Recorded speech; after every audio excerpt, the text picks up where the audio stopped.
Muy buenos días. Hoy vamos a hablar de por qué alguien se hace escritor. Los escritores de pronto aparecen, hay unos buenos, otros malos, otros regulares.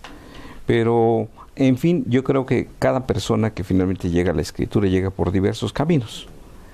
El mío fue uno yo creo que no tiene nada de espectacular, pero el que me llamó la atención es de un escritor norteamericano que se llama James Ellroy.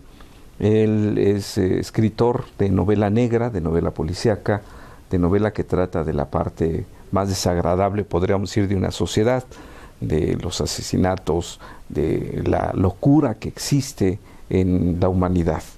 Este escritor, nacido en 1948 en Los Ángeles, tuvo un inicio de vida bastante terrible.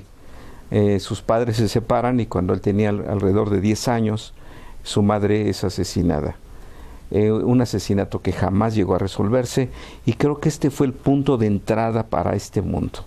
Cuando fue adolescente, fue un adolescente problemático, se dedicó a la delincuencia, cayó en la cárcel, finalmente sale, después de diversos oficios llega a la escritura y se convierte en un gran escritor.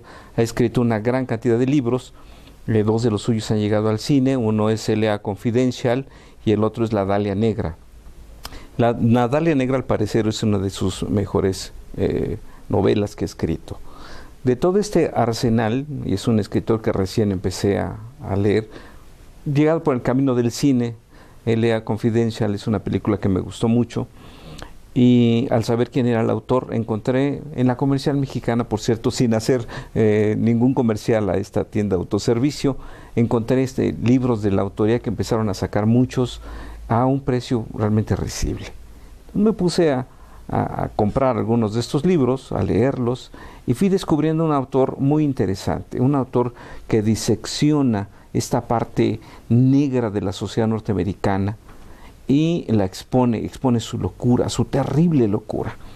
Me llamaba la atención el conocimiento tan preciso que tenía, por ejemplo, de la corrupción o de las estrategias policíacas, de los conflictos y de las políticas que existen dentro de cualquier tipo de organismo que no pueden invadir un territorio o una tarea, todos los conflictos que se meten, además de ver por dentro cómo funciona la policía.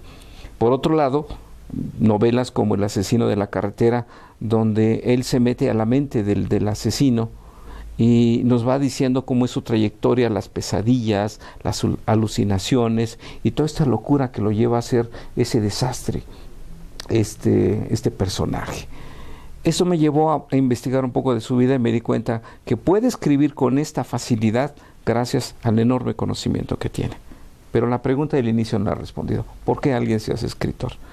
Yo creo que en muchos sentidos, en el caso de James Ellroy, se hace escritor porque es la única manera en que le puede dar sentido a toda esa locura que vive desde que tenía 10 años y su madre es asesinada, después haber entrado al sistema del delito y haber entrado al sistema judicial a través de ser un reo en una cárcel, y de pronto no entender cómo es que funciona esta situación o por qué son las cosas así, cómo darle sentido. Su larga trayectoria como novelista, pues él lo que hace es armar ese terrible rompecabezas que está ahí enfrente de él, esa locura, y le empieza a dar sentido a través de sus novelas.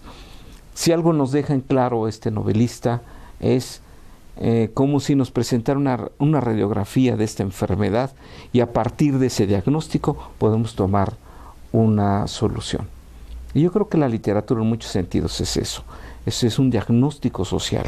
A veces, como les decía la semana pasada acerca de la historia, podemos conocer más de un tema a través de la novela, de los cuentos, de la narrativa, incluso de la poesía, que de los libros de estudio al respecto, sociológicos, arqueológicos, sin demeritar el trabajo que hace la arqueología, la sociología y la historiografía.